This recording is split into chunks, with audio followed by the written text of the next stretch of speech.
It's so ironic that we're here at Nipsey's this evening. Sporting my LA blue for a reason. Yes. A lot of us were impacted by the untimely death of Nipsey Hussle. I was definitely a bigger fan of the man. I caught up to his music. I'm more of a down south East Coast hip hop enthusiast, but I caught up to his music and I really love it. But I watched a number of interviews with Nipsey and I was taken very, very far aback by what happened. And so the inspiration behind this piece is it's time for black men to start having the vulnerable, transparent conversation with each other about what needs to happen moving forward so that we never lose another Nipsey. I love you, how I feel about you, it's not gay. Even if it is gay, I don't give a damn, but it shouldn't be uncomfortable to tell you how I feel about you and to honor you and respect you. So, I call this piece Scarred Faces. Neighborhood war wounds, he came home scratched and bruised because some dudes left some scars in his face. Bibian got shot in his jaw, it almost blew his face off. The surgery marks left scars in his face. 3 teardrops fall from his eyes. He tattooed a permanent cry. The dye left scars in his face. Because he knows the pain of being portrayed by a brother he tried to save the same way. Like when Mufasa looked, scar in his face.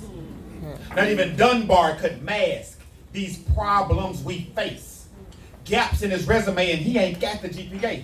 He was just sitting in the car that day when the case got picked up by the state. And we know DAs ain't straight and judges and juries can't relate, so he's a victim of a criminal justice system that sees us as bigger. You see, we don't get forgiveness, just harsher penalties and longer sentences. When baby mamas become enemies, the children lose their innocence. His father was not there, his father was but didn't care. His mother only converses in curses, so he's emotionally tone deaf. He's a felon and he's felon, yet we fail to realize when you've been deprived of nourishment so vital to your development, it keeps you stagnant, where the distance is longer but your reach is shorter with no resources, so it intensifies the hunger. And that hurt heavy and we carry it longer. It makes us stronger, but it motivates a monster. That's why so many black boys can identify more with Killmonger.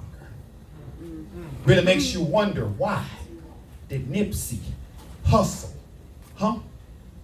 What did Nip see?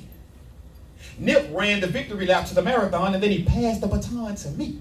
And now the power is vested in me, so we invest in investment properties and stock options. We want equity, not hourly, not salary. And you can keep your degree if you can't teach me how to own me. Don't employ me, empower me. His irony was iconic.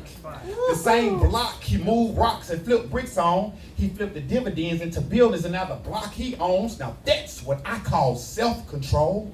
I am not a Crip, no, but I can walk with him. I can talk to him. I can let him know that blue is royal and the same color red bleeds from his pores. I can convince him to do more. Now you can be a gang banger or we can gang together and bang on doors. Get people to them polls because the America they trying to make great again only sees you when you're being stopped and frisked. You're a God, but they'd rather see your crucifix. Now let me ask you this. Have you ever really prayed for a black man? Not that you get a black man, not about a black man, but for them. Because if you have, make sure you pray for his hands. Make sure you know his role. Make sure he understands his role as a protector and a provider. So if he ever touches a woman, it's to protect her and provide for her and pray for his mind. Because the PTSD from slavery still runs deep in his genes. On top of the trauma he's seen with his own eyes that's been normalized, makes him desensitized to it. He's used to it. Tell him he's useful and his ideas have value too. Pray for his spine.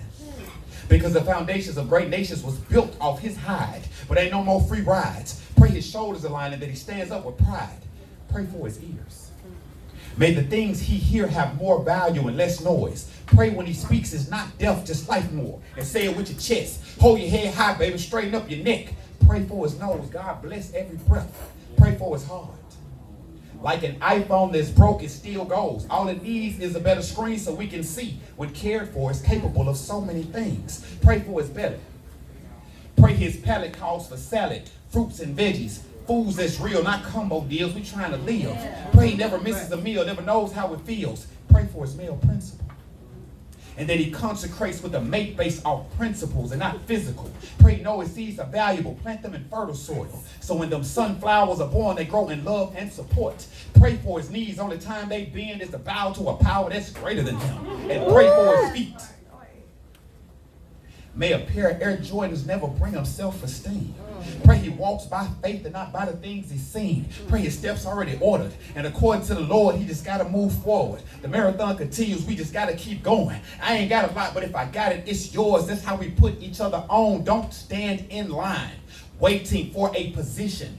Pray he stands in alignment to be positioned. That's purpose-driven. That's purpose-driven. Be intent in your winning. Brother, I'm not your competition. I'm running with you. Tell me what's the difference between a house slave and a field slave if we still slaves. That's the part that got to change. John Singleton showed our pain, but it's imperative that we rewrite the narrative. Switch up the characters. A new time is emerging. Call it poetic justice for a bunch of baby boys and boys in the hood to achieve higher learning. I learned. Show no love, but love will get you killed. But brother, love is the only way we gonna heal. And to be real, I honor you. I respect you. I value you. You're beautiful. I can prove it too. Because when I look at you, I see me and I can see the God in you.